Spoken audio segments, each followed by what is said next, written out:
We are celebrating our 900th episode in style as the Ranger rookies sweep a two-game set against the Flyer rookies after posting a 3-1 win on Saturday. We're going to break down everything that happened in Game 2 of that series and discuss who helped their stock in the Ranger organization. All this and more on today's episode of Locked On New York Rangers. You're Locked On the New York Rangers, your daily podcast on the New York Rangers. Part of the Locked On Podcast Network, your team every day. Welcome back, Blue Shirts fans, to episode number 900 of the Locked On New York Rangers podcast. I'm your host, John Chick. Just want to thank you guys, as always, for making Locked On New York Rangers your first listen every day. We are free and available on all platforms, including YouTube, and we are, of course, part of the Locked On Podcast Network, your team every day. So again, we'll dive into the Rangers Flyer stuff in just a second, but I'd be remiss if I didn't start today's episode by, sending a heartfelt thanks to everybody who's, been watching, listening to this show for any amount of time. Might even be your first time listening or watching today. If that's the case, definitely stick around. We tend to have a lot of fun here on Locked On New York Rangers as we go through the ups, the downs, the highs, the lows, the twists, the turns of New York Ranger hockey. Anybody that's been watching this team for any amount of time knows that there's plenty of all those things. There's never a dull moment with the Rangers. I think that's the best way that I can possibly put it. But, it's crazy. We're entering now, if you can believe this, and some of you guys have been there pretty much right from the start. We are entering now our fifth season, half a decade of covering New York Rangers hockey on Locked On New York Rangers. The first season, I remember I started I think the Rangers had played 2 or 3 games at that point, but for all intents and purposes, this will be the 5th season coming up here, and still feels like we're just getting started. In a lot of ways, it feels like this podcast is still kind of in its infancy. Let's try that again, infancy. But yeah, again, anybody who's been watching this, whether you have been there from the start, the first couple of episodes, the single-digit episodes, or you're just jumping on lately, thank you guys all so much for that. It really does mean a lot. There's obviously a lot of people, a lot of podcasts that cover this team in different ways, whether they're beat writers at the game or some other podcast, whatever it might be. And there's so many good ones out there, but it does mean a lot that you guys, spend some time with me here on Locked On New York Rangers. So again, thank you very, very much. As far as this Rangers Flyers game, I'm going to get to the details of this game in just a second. But first, I have to start out today's episode with a little bit of a call out of the New York Rangers, because they didn't cover these games in really any sense of the word. I'm basically going to be echoing a lot of what some of you might have even been saying on social media. Obviously, the fans, the hardcore, passionate, diehard Ranger fans, not at all happy with the fact that the Rangers did not show up. The Rangers, the organization didn't show up in terms of, obviously covering this game. But be that as it may, I think it's one of those things where there's more interest in this than maybe the Rangers themselves even realize. If you're really into this team and you're with them every step of the way and you don't miss anything between, the preseason, the regular season, the postseason, then you want to see these games. There's only so many opportunities that we get to see all the Ranger draft picks in action in all at the same time. This doesn't happen all that often. It's a 2-game set against the Flyers. Ranger rookies playing the Flyer rookies. People really want to see this game. Ranger fans, very passionate, very knowledgeable of their team. And if I could venture a guess as far as why I think maybe the Rangers didn't cover this series, and let me say right off the bat here, I don't know this for sure, but this is what you're left to do when the Rangers don't cover this event and they don't even really give any explanation why. The Rangers, the social media, the Twitter handle, they were firing out a couple of highlights during this game on Saturday, but it was just the goals that were scored. It was very, very limited. The clips would be 4 or 5 seconds, and then that would be it. So if I could venture a guess as far as why I don't think the Rangers were there, I'm going to say it could come down to the fact that they know the people that are going to watch this are the passionate, diehard Ranger fans like me, like you guys, the people that are right on top of this team and don't want to miss anything, any transaction, any storyline, whatever it might be. And so that being the case, it's not let's be real with ourselves here. The fact that the Rangers did not cover these 2 games, it's not going to cause me or probably any of you to boycott the season and just not watch. I mean, let's get real here. We're all Ranger fans and we're all going to be there. And as far as casual fans are concerned, they're just that. They're casual fans, and there's nothing wrong with being a casual fan. Let me say that. There might be people listening to this right now that consider themselves casual fans. That's totally fine. That's totally okay.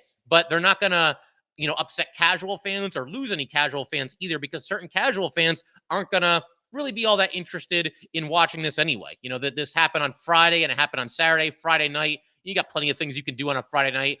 Saturday, the game was on at 5. You got college football going on. So, those fans might be looking to do other things, but it's just disappointing that they weren't there. I mean, the Flyers, at least they covered it in some fashion. They covered the Friday night game.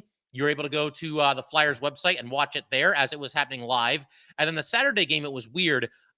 They covered the game, the Flyers, but it was only available to people right there in the Philly area, or at least that's my understanding.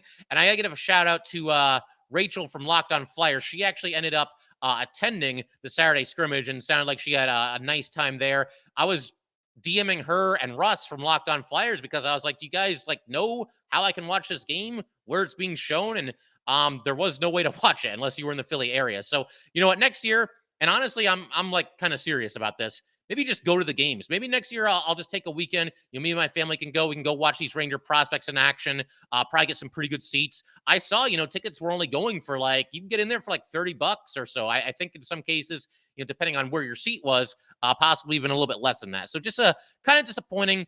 I had to give a little call out of the Rangers here. I love my team, but they're dropping the ball not covering this, because I think there's a lot of Ranger fans who would tune in, who would watch this. I mean, at the very least, does it kill you? I mean, do a YouTube stream or something. Even if you can't get it on MSG for one reason or another, at least stream it online. There's a million different ways you can make it happen and give people some access, and Rangers failed to do that. But I do want to keep everything rolling in just a second. We're going to turn our attention to the game itself now that I got that off my chest and call out the Rangers the way that I saw fit here. I want to basically just go through game 2, talk about the highlights, the few highlights that I could piece together from just, going on social media and whatnot. Obviously, I wasn't able to watch the whole game, but we'll go through the highlights and talk about who stood out, including Bobby Trivigno, who had 2 goals on Saturday. We're going to talk about him, a bunch of other Rangers as well.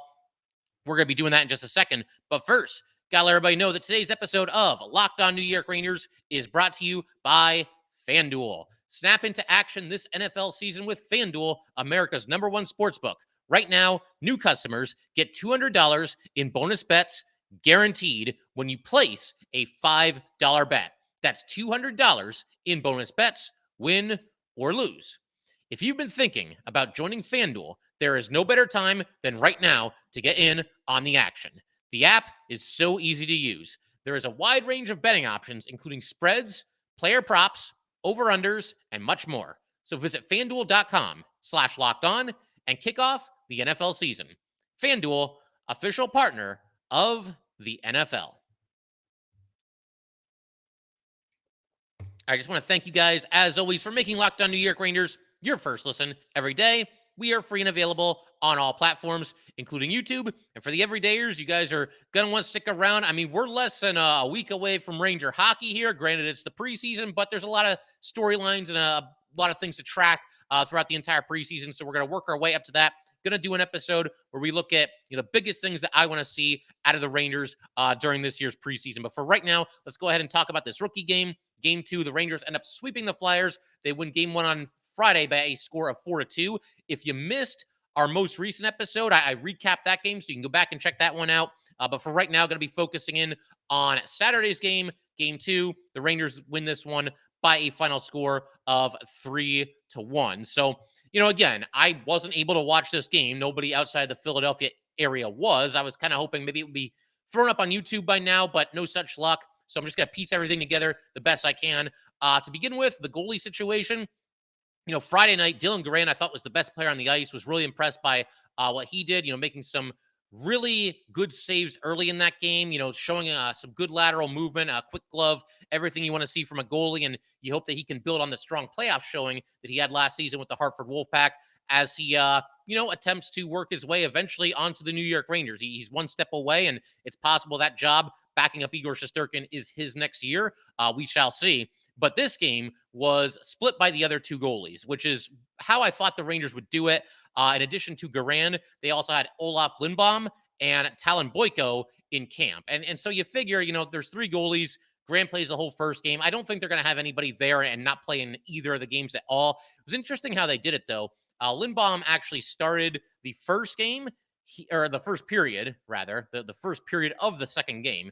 And He got the win. He stopped all 9 shots that he faced. And then they went with Talon Boyko for the second and the third periods. And Boyko was very good as well. Stopped 19 of 20 shots. I thought maybe they would, give whoever started the first period and a half and then give the other guy the last period and a half. But they chose to do it this way. Regardless, both goalies played very well. Just for some context here, Lindbaum, 23 years old. He was taken by the Rangers in the second round all the way back in 2018. Now 23 years old. And played this past season in the ECHL with the Jacksonville Icemen. Had a record of 17-10-1, but a goals against average of 3.01 and an .890 save percentage. So it's nice to see him play well. Obviously, he struggled a little bit since the Rangers drafted him. That's obviously pretty high to take a goalie, and thus far, hasn't really worked out for Lindbaum all that well. Then we also had Boyko coming into this game and picking up the save, if you will, for any baseball fans out there. But Boyko, 20 years old, drafted by the Rangers in the 4th round in 2021. He played in the WHL this past year, 40 games, goals against average of 355, and a save percentage of .898 to go along with a record of 13-24-1. So they both scuffled last year. Obviously, look, Boyko's just getting started. He's only 20 years old.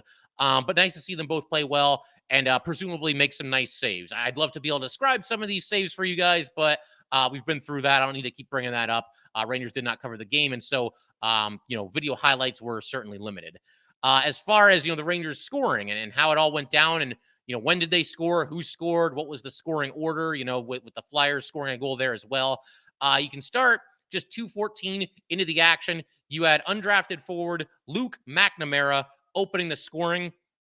And the Rangers were nice enough to post this on Twitter, so I was able to at least watch this goal. Basically, McNamara has the puck. He goes up the left side, veers hard toward the net, takes a shot. It was turned aside, but the rebound went pretty much straight behind the Flyer net.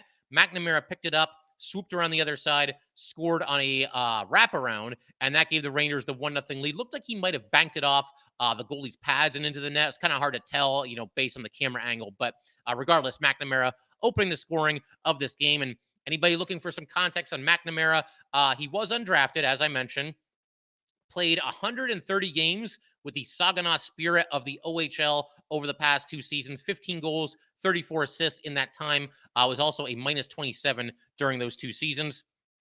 So somebody that looks like certainly a long shot to make it in the NHL, but never say never. We've seen undrafted guys make it and make it in a big way in this league. And, McNamara can't hurt that, he opens the scoring here in the second of 2 rookie games against the Flyers. We also had, I mentioned Bobby Trivigno a second ago. He scores his first of 2 goals in this game. He makes it 2-0 at 17-17 of the first period. Beautiful drop pass from Ty Emberson. And for anybody that might need a refresher on Emberson, he was the defenseman that the Rangers picked up in the Patrick Nemeth trade. The Rangers, of course, shipping Nemeth over to the Coyotes, along with a couple of draft picks. And back in the other direction came Ty Emberson, and I believe 1 draft pick from the Coyotes. But he's here. He played with the Wolfpack last season. And, somebody that's kind of organizational depth. We'll see if he works his way onto the Rangers at some point or another. But he made a nice drop pass here for Trevino. Trevino picked it up in the left faceoff circle, pretty much went hard to his right, got into the slot area, prime scoring real estate, and just, snapped a quick wrist shot and into the net, scored blocker side. That made it 2-0 in favor of the Rangers. We had Zade Wisdom of the Flyers. He eventually cut the lead down to 2-1. This occurred with just 2:33 to go in the second period. So Wisdom was he was noticeable in the first game, the one that we actually got to watch. And, actually got into a fight and just played a physical and kind of in-your-face style of hockey. So he scored there for the Flyers. Then in the third period, Trevino scores unassisted to wrap up the scoring of this 2-game set. Basically, the Flyers had the puck in the Rangers zone. They were near the blue line, and Trevino put a lot of pressure on the defenseman there and basically just stole the puck, kind of knocked it away from him and then picked it up in stride all in one motion. Trevino showed impressive burst here, impressive speed, goes in on the breakaway, and he ends up scoring 5-hole. So that gave the Rangers the 3-1 lead, and that was indeed the final score of this game. So obviously nice to see Trevino, somebody that himself was undrafted. And so obviously somebody that, if he plays well in camps like this, that's going to really help him. The next step for him, and you know what, we're actually going to talk about Trevino in just a second. We're going to get to Trevino, a couple other guys who upped their cause throughout this 2-game set as well. First, though, do want to let everybody know today's episode of Locked On New York Rangers is brought to you by Jase Medical. The Jase case provides 5 life-saving antibiotics for emergency use, and everyone should feel empowered to care for themselves and their loved ones during the unexpected. That's why Jase Medical offers the Jase case. The Jase case provides 5 life-saving antibiotics for emergency use and gives you peace of mind so that you are not just hoping you have access to medication in an emergency. Jase Medical makes sure you have the medication in hand. Jase Medical is simple. They handle everything from the online evaluation to licensed pharmacy medication delivery and ongoing consultation and care. Don't get caught unprepared. Save more than $360 by getting these life-saving antibiotics with Jase Medical, plus an additional $20 off by using code LOCKEDON at checkout on jasemedical.com. That's JASE medical.com, promo code LOCKEDON.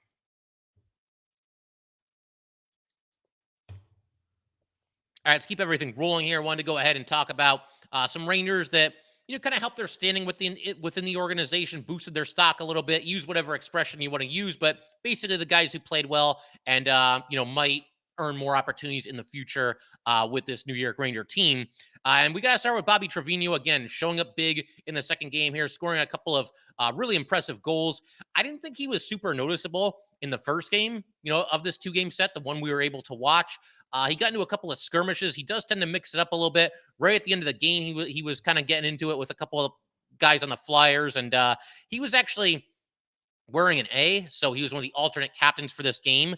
I didn't see the Rangers announce captains or alternate captains or anything along those lines. I did happen to notice during the first game that Matthew Robertson was also wearing an A. And we're talking a little bit more about Robertson in due time here as well. But Bobby Trivigno, kind of an interesting story. He was undrafted. He is now 24 years old.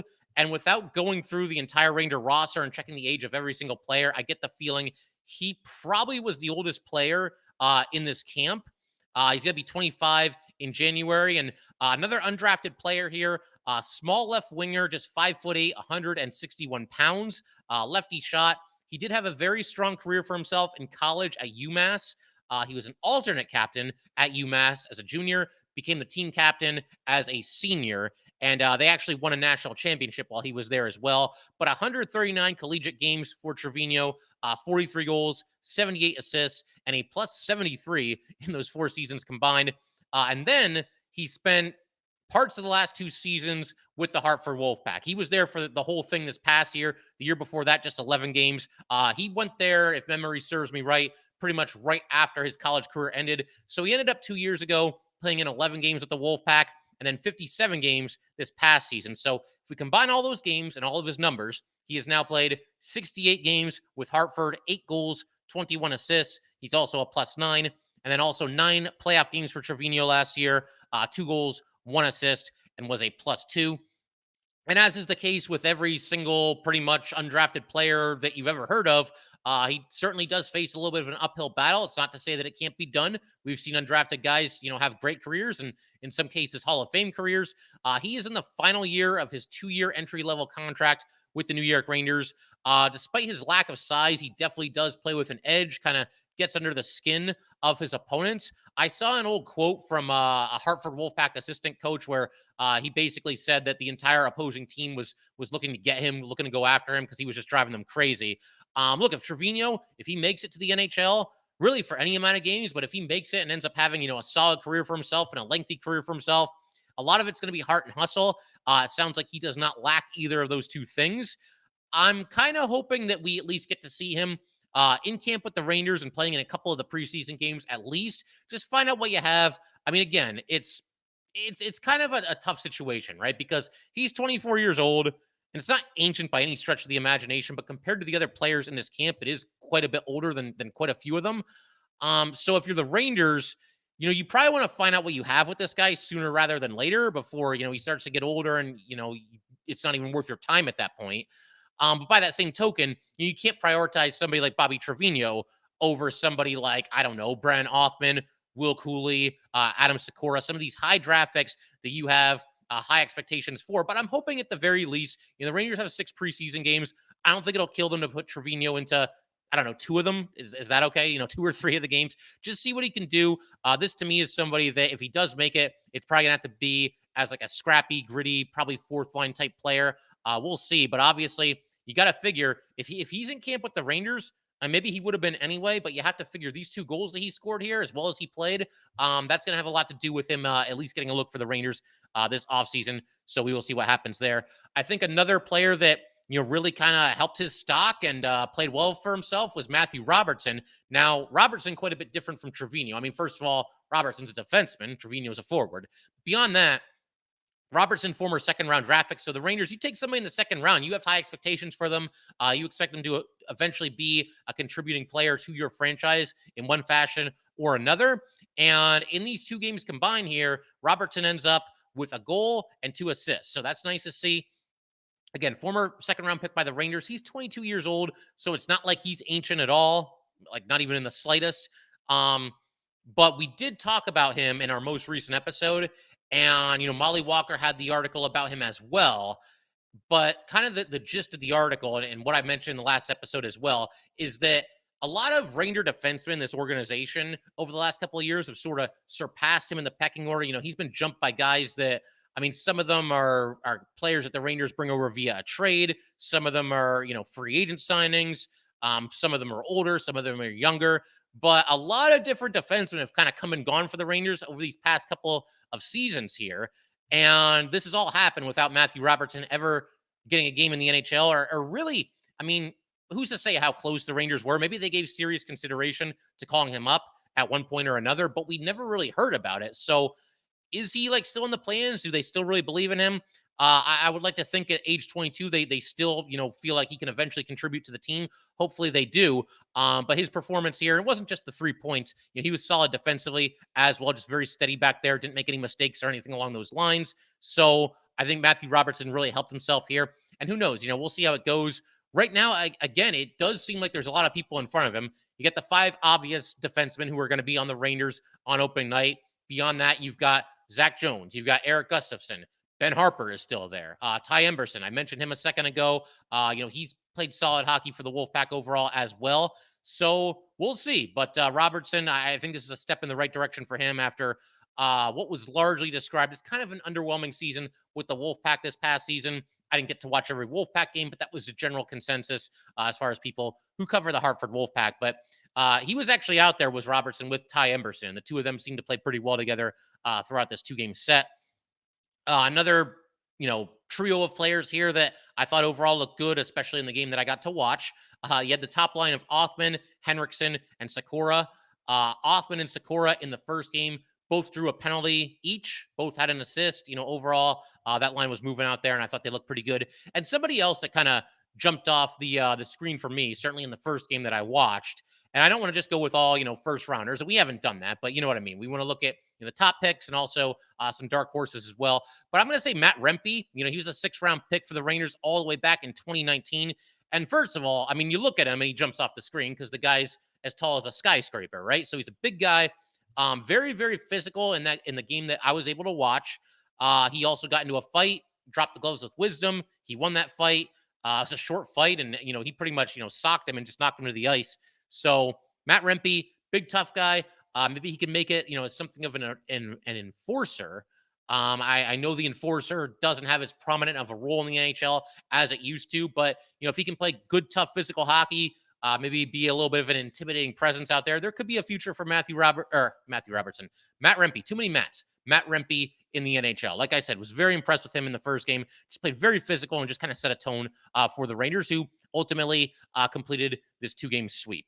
Also wanted to just mention, as far as the rookie camp is concerned, Rangers were then off Sunday, off Monday, and they're going to have one more practice, it sounds like, on Tuesday. So last chance for a lot of these guys to make a good impression. I think the games against the Flyers, that's where you really kind of separate yourself, and that's where you really can improve your stuff. But certainly in a practice, if you can stand out there, that can only help as well. So, obviously, look, I would have loved to have watched both these games. It didn't happen, but it was a lot of fun to just kind of follow along with the Ranger rookie camp here, see all these guys that the Rangers have drafted the past couple of seasons, and kind of pick out your favorite prospects. And, when are we going to see Othmann and I mean, Will Cooley wasn't there, but when are we going to see Will Cooley? When are we going to see somebody like Adam Sakura? And then we've all got, our favorite dark horse prospects as well. Brett Berard is up there for me. And after watching Matt Rempe, he's kind of climbing on the list for me too. But it's going to be a lot of fun to track the progress of these guys, and we will certainly do that on future episodes of Locked On New York Rangers. We always like to try to check in on the prospects from time to time. Obviously, we're going to spend most of our time talking about the Rangers, but we will from time to time at least check in with the prospects as well. So, I mean, that's pretty much it. Once again, though, I just really want to thank everybody for, once again, sticking with this show, supporting the show in any way that you have. 900 episodes here today. So, I mean, it's just been a wild ride. And like I said, even in just these 4 seasons that have gone by here, much less the entire history of the New York Rangers, so many ups and downs and twists and turns and controversy and you name it, the Rangers have done it over the past couple of years here. And hey, they got a heck of a team. I still believe that, despite the early exit against the Devils this past year. And fingers crossed that this can be a championship caliber season. We'll see if the Rangers can make another deep run at it and give us something to cheer for come playoff time. That's obviously a ways away. Can't wait to get the preseason underway. It's Ranger hockey in one form or another. There's going to be some positional battles. I think Zach Jones versus Eric Gustafsson for that 6th defenseman spot. That's going to be a lot of fun to watch. It looks like the forwards are pretty much set, but you never know. I mean, we'll keep an eye on guys like Othmann, guys like Cooley. Maybe they work their way into the opening night lineup. I don't think that'll happen. I kind of even don't want that to happen because I think they could use some more seasoning in the AHL. I mean, Othmann has never played in the AHL, so that's probably a good place for him to start. But look, if they set the world on fire and they really impress and they claim a spot, then more power to them. But I figure we could pretty much call it there for today. Once again, if you'd like to get in touch with this podcast, please send an email to lockedonnyrangers@gmail.com. Once again, that is lockedonnyrangers@gmail.com. Definitely give us a follow on Twitter as well, @LO_NY_Rangers. Once again, that is @LO_NY_Rangers. And definitely subscribe to the Locked On New York Rangers YouTube channel. Big shout out to everybody who's done that. We're now up over the 2,000 subscriber threshold and climbing. So, subscribe. Tell your friends to subscribe. And once again, thank you very much for being part of this ride with me over these past handful of seasons. And definitely looking forward to getting the season rolling here. But that will do it for today, guys. Once again, thank you for tuning in, and I will see you next time.